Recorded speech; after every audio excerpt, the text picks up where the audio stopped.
Hello there. It is a Friday morning here in Eastern Seoul. I'm in Junggok-dong, a neighborhood in Gwangjin-gu, Gwangjin district. And I've come out here to do a little bit of an exploration. I've got a series of videos where I go out and explore certain areas, usually places that I'm not very familiar with, looking for a specific kind of restaurant, the kind of old mom and pop place that serves home style Korean food. And they have some of the best food, but they really are a rare thing these days. You used to be able to find them all over the place, but they're so hard to find now. Unless you go to an area around like a traditional market, usually around markets you can find restaurants like that. But as far as going out into just random neighborhoods where you used to find them everywhere, you just don't see them anymore. Well, that's how the series started, and I do still look for those restaurants, but the series has kind of become a little more than that to me, because wandering around these neighborhoods like I do for these videos, I found that I'm really interested in also the architecture in the area and what types of buildings are there. Are the residences very old? Are they more modern? Has there been a lot of development or not? Is it stagnated? That's the kind of stuff that I've found most interesting about these exploration videos. Unlike previous neighborhoods I've explored, I'm not completely unfamiliar with Junggok-dong. I've come out here a few times in the last few years, mostly because of Achasan here. Achasan has become my favorite place to hike. I love the trails, I love the views, and there's another mountain right next door to it called Yeongma-san. I'm not sure if this is Acha or Yeongma. It's probably Yeongma. But yeah, there's just this range of three mountains here. You've got Acha-san and Yeongma-san and Mangu-san on the other side there, with trails all over. And several of the trails from Acha-san lead down into Junggok-dong. So I have walked through different parts of Junggok-dong before. And my wife and I came out here about 3 years ago looking at what kinds of residences were available for rent, because we were toying with the idea of moving out here to be close to Acha-san.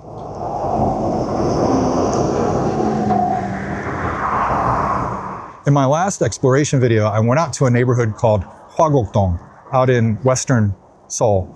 And I mentioned that the area there used to be known for its clay. It was once very muddy with clay. And one of my viewers left a comment a few months later, and he wondered if the Hwa in Hwagok represented the Chinese character for fire. Now, Hwa can represent several different Chinese characters. So he looked it up, and it turns out, yeah, there used to be potteries in the area. There were probably kilns on the hills around there. So that's where the name comes from, Fire Valley. The Gok is valley. Here we have Gok again, which means valley, and Jung means middle. So why is this place called Middle Valley? Well, the locals who were in the area at some point started referring to the place with a pure Korean word, Gandetma, which means middle village. So which one came first, Middle Valley or Middle Village? I don't know. But it's probably because right here you've got Acha-san to our east, and over to the west there's a stream called Jungnam-cheon, and then you've got, or you would have had, a village up to the north and another village to the south. So this area here was kind of boxed in by the mountains, the stream, and the villages. It was in the middle of all of them, so that's probably where the name came from.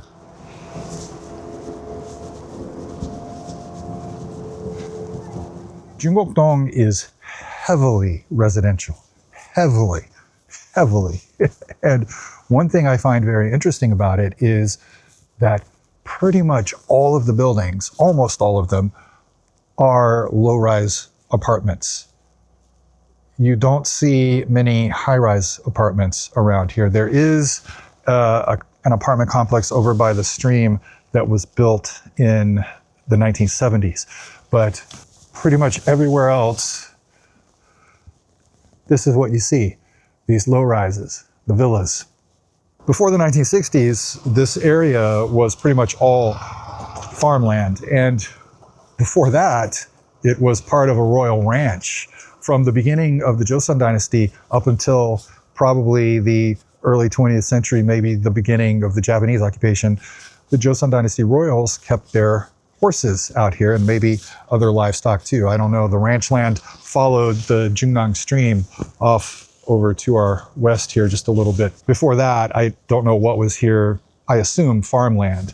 But one interesting thing is that this whole area played kind of a strategic role in the control of the Han River Basin during the Three Kingdoms era, about 1,500 years ago or so. I know that the capital of the Kingdom of Baekje was just across the Han River over in what is now southeastern Seoul. And there are some remains of old forts up on Achasan. If you watch my Achasan video where I did a hike there, I talked about those old forts a little bit. They belonged to the Kingdom of Goguryeo, and they give an outstanding view of, you know, this whole valley here on both sides of Achasan, looking out over the river. In 1958, Junggok-dong was designated as the site for a planned international sports complex. This blew my mind finding this out, because you think about this, 1958, that's the post-Korean War era. Seoul had been reduced to rubble during the war, right? It was an economic ruin, and they were talking about making an international sports complex in Junggok-dong. Not only that, this was part of a broader plan, apparently, to develop entertainment and leisure facilities in Eastern Seoul. I haven't been able to find anything explaining definitively why that never happened, but I think it's pretty safe to speculate it's all about the political situation in Korea at the time. Now, the president in 1958 was Lee Seung-man, known in English as Syngman Rhee. He was the first president of the Republic of Korea. He came into office in 1948. In 1960, he was forced out of power. He was forced to resign in the face of massive protests that came about because of some corruption in the election in 1960.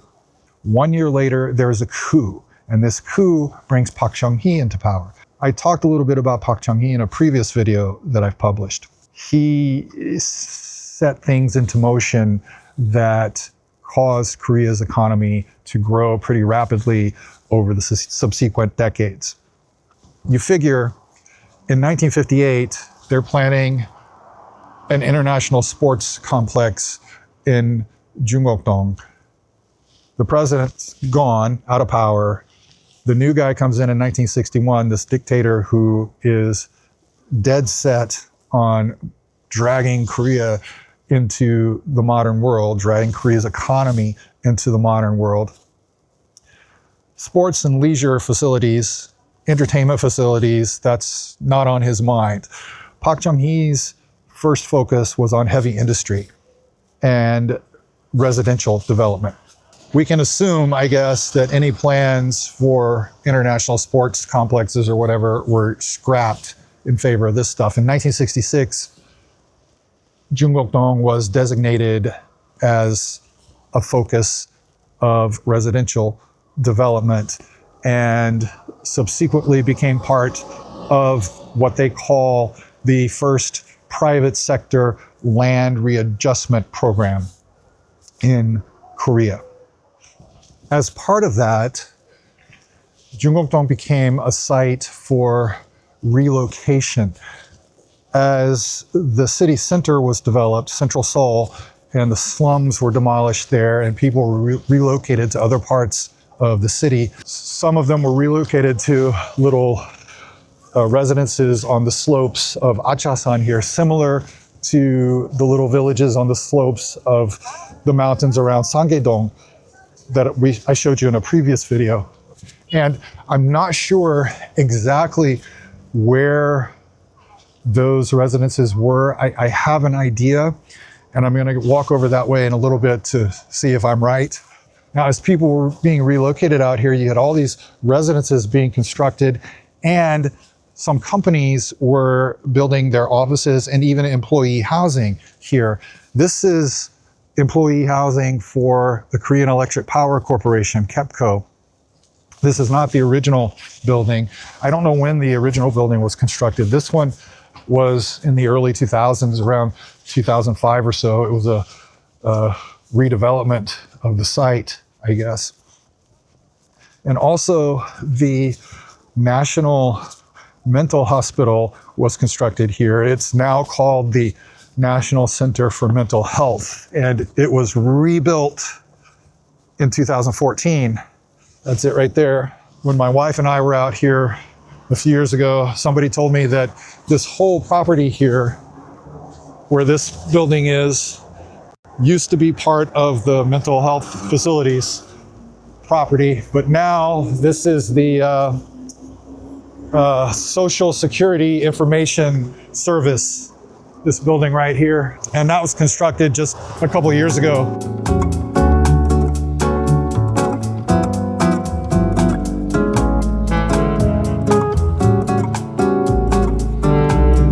So look at this, you've got all these taller, more modern buildings on the right, and these shorter, older buildings on the left.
Some of these streets, you can kind of get a sense that everything used to look pretty much similar. When you look at like these older buildings like this, when you see some of these streets, you can imagine that they would have been just lined from end to end with buildings like that. Same colored bricks, same basic design, and we've seen that on some of these streets where there's still several of those buildings remaining. But in the intervening years, with all the different eras of architecture, there's just been continuous, apparently, somewhat sporadic development here. It doesn't appear that there's ever been single period where multiple buildings were torn down and replaced. It's just a building here, a building there, another building over there, over time, one by one. And so yeah, I just love the look of this area with so many different eras of villa construction. Okay, so we're across the street now from all the buildings, and we've got Jungnam Stream right down there. And this basically marks the western boundary of Junggok-dong.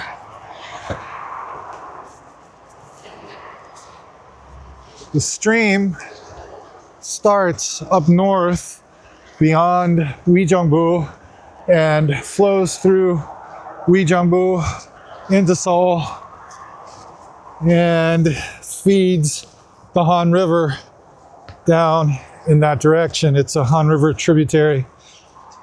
And the Cheonggye stream, Cheon, which runs west to the east through central Seoul, meets the Jungnam just right over there somewhere, not far from here, right before the Jungnam runs into the Han River.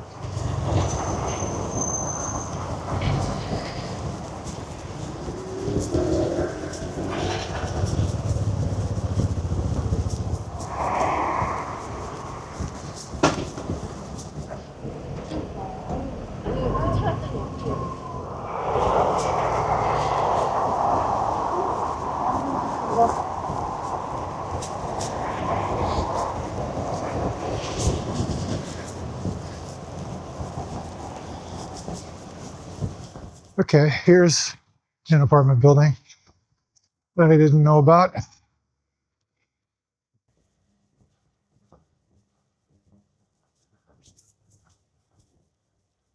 Wow, this looks like it's falling apart. It's abandoned.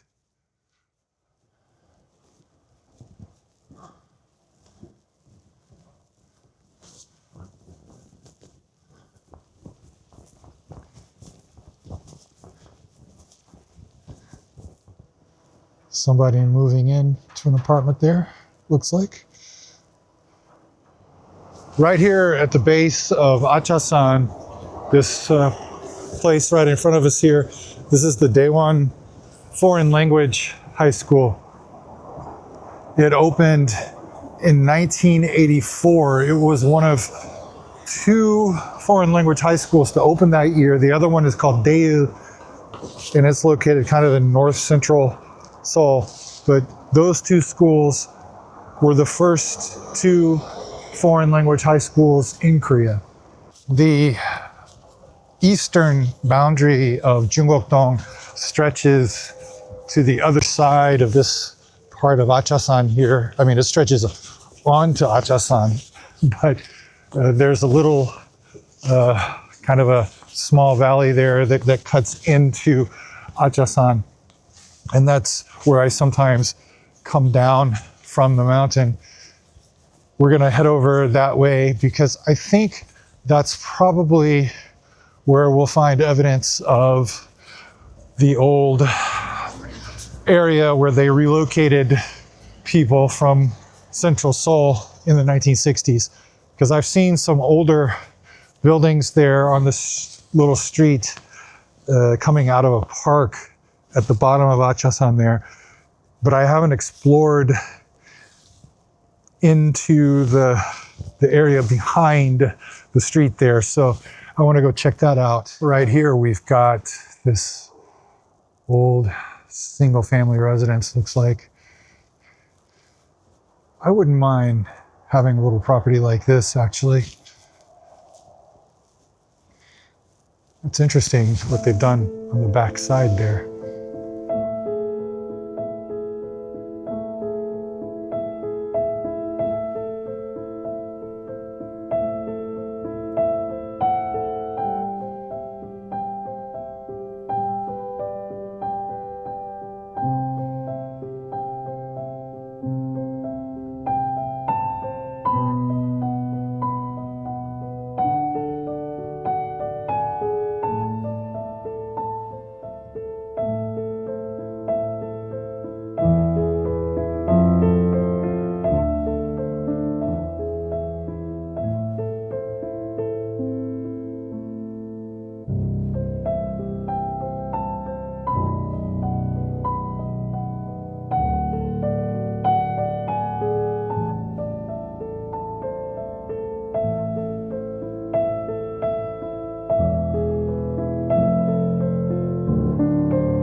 I noticed this part of the neighborhood has a very, very different feel from the part over on the western side there, on the other side of Junggok Station. We're on the eastern side of Junggok Station now. And the buildings here, looks like there are a lot more new buildings, newer buildings. And you see all of these, I don't know, fancy, is that the right word? Fancier facades on them, the different styles of brick and stone and tiles. The newer buildings over on the western side there are more, I don't know, drab, plain compared to these.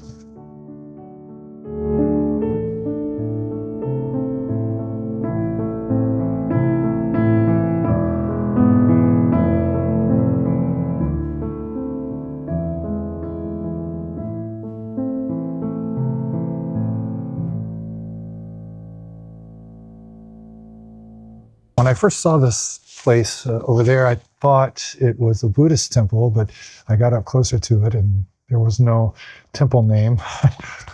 So I looked it up, and it belongs to a religious movement called Daesun Jinrihoe. Daesun Jinrihoe. This is a religious movement started in 1969. Never heard of it. Never saw this site before.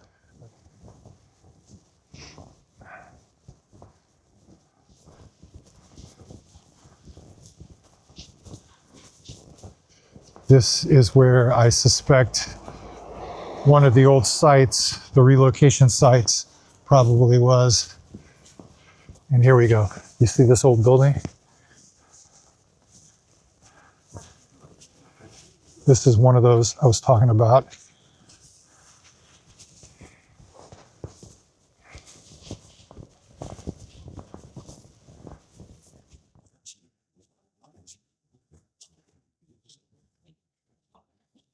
Yeah, here we go. These buildings here have been reworked, remodeled, but they are kind of old.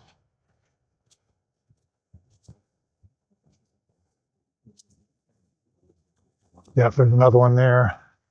So I suspect that there used to be a lot more of these little buildings around this area. Look at this. Here we go. Yeah, this is it.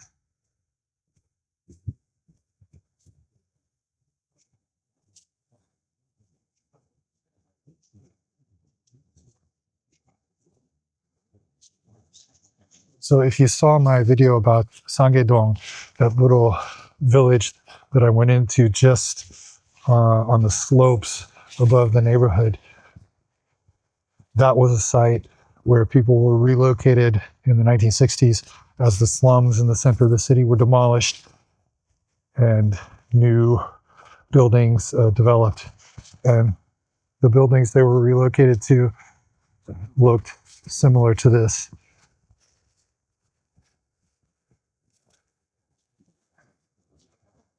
So I suspect there used to be many more of those around this area. Maybe not up there, I don't know, but around this area, this little valley here that splits Achasan.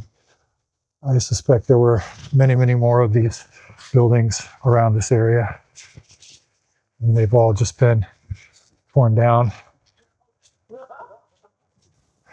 This is interesting looking. Huh. Pretty cool.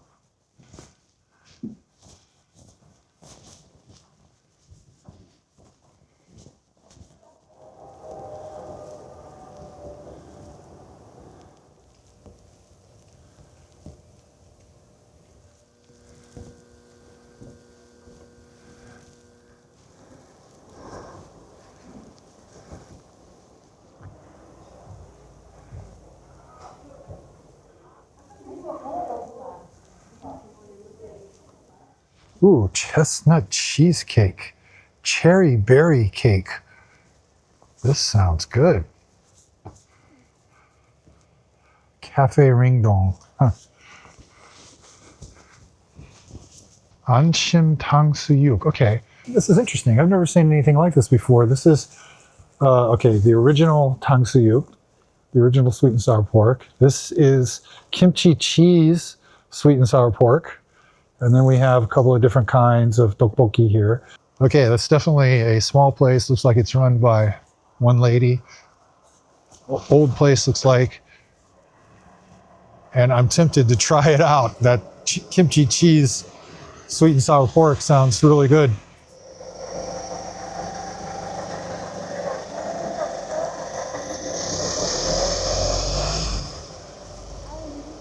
I have never been on this street before.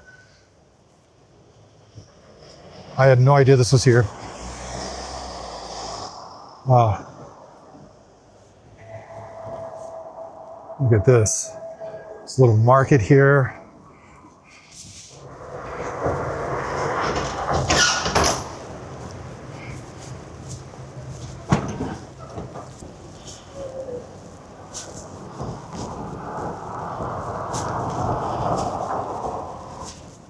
Wash, enjoy. Now this is something, once upon a time, not too long ago, I would not have expected to find this here. These laundrettes or laundromats, if you will. I only started noticing them probably about 10 years ago or so. And at the time, I only saw them in Gangnam, just a couple of them that I noticed. But since that time, I've been seeing them all over the place. Okay, these are cool.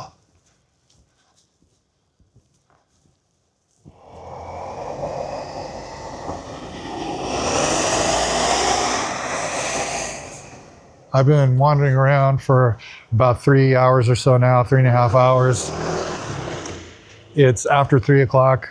I'm hungry, and I've been thinking about Tang Suyuk since we saw that restaurant earlier. And right here is a Chinese restaurant. Now, it doesn't entirely match the criteria for the kind of restaurant I'm looking for, but it's close enough. And what I like about this place, you can see right here, they've got like the half-half dishes. These are good for individual meals. In the past, if you wanted Tang Suyuk, the sweet and sour pork, they would always serve it in a big plate like that. And that's usually a serving for at least 2 people. Using chopsticks becomes a little difficult for me in the winter when I have cold hands. And right now my hands are definitely cold. And it becomes, I just get uncoordinated. I lose the strength in my fingers. It's happens every winter. And I'm unable to pick things up with my chopsticks. So I'm trying to warm up my hands right now so I can do that. It's looking pretty good. And it's a good enough quantity for one person. So here I have my sweet and sour pork and my fried rice with the black sauce. And that sauce actually looks pretty good. It's not as black as usual. Gosh, that looks really good. But yeah, oh man, not only can I not use my chopsticks right now, I can't really use my spoon either. Yeah, so this is nice looking. The difference between this and what you'd be used to in North America or Europe or whatever is there you get the little bite-sized pieces of pork, but here usually you get long strips of it, right? And the breading, the flour that they use is different from what you're used to. The sauce also is different. That sauce you're used to is sticky and thick, but here it's actually kind of thin. So you can see it drips, right? Yeah, and it's not as sweet as what you would get in North America, say. They also tend to have more vegetables in there. Sometimes you'll see mushrooms. Here we've got carrots and onions. You'll always see onions, usually carrots, but you'll also often see these big black mushrooms. They do put pineapple in it in some places. I don't see that here. I'll go ahead and use my spoon for the pork.